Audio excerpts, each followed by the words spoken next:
Magandang hapon sa mga kapiso wifi natin dyan. Ayun, while nagkakabit tayo dito guys, may konting katanungan lang ako sa inyo. Ano yung pinaka-paborito nyong tools na ginagamit sa ating pagpipiso wifi or pag-FTTH or PisoNet? In my case, itong plier cutter na to or plier lang. So sobrang tagal na ito sa akin guys. Kita nyo naman oh. Marami na siyang battle scars. Marami nang pinagdaanan. Hindi minsan hindi pa ito nabungi eh. Kahit ano nang pinuputol nito. Fiber at kung ano-ano man. Or kahit yung padlock sa bindo. Pag nalimutan mo yung susi, di ba? No choice.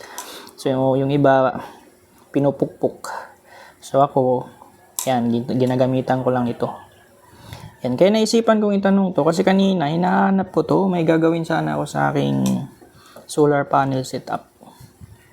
Hindi ko makita-kita, yung pala nasa sasakyan lang. Sobrang tagal na ng gamit ko nito, yung nag-uumpisa ako sa FTTH, media-con pa lang. Na-order ko lang to sa Shopee.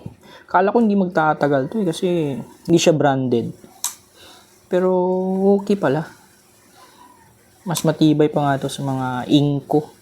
Kasi marami kaming Inco, wala eh, nabubungi agad dito. Kapag pinutol mo sa mga yung matitigas na messenger na fiber, wala na. Pero ito hindi. At saka tingnan mo yung ngipin niya, wala pa ring gap. Lupit. And then aside pala sa pangputol, itong dito niya, gamit din to, stripper sa wire. At hindi lang wire guys ha. Ginagamit ko rin to sa mga mini figure 8 or figure 8. Pangbukas sa ano ba yung parang plastic na nandun na iipon yung malapot. So ito yun, iniipit ko lang tapos sinihila. Yun na, tanggal na siya. So sa inyo mga kapiso, ano yung gamit na yun? Or meron ba kayong ganung gamit na malaki na yung sentimental value kumbaga? Pa-share naman dyan sa comment section. Sa mga gusto pala nito, try kong hanapin sa Shopee kung available pa rin ba to. Itong ganitong exact na model. Tingnan nyo lang dyan sa comment section. So abangan ko guys sa comment section yung mga paborito nyong tools. Thank you!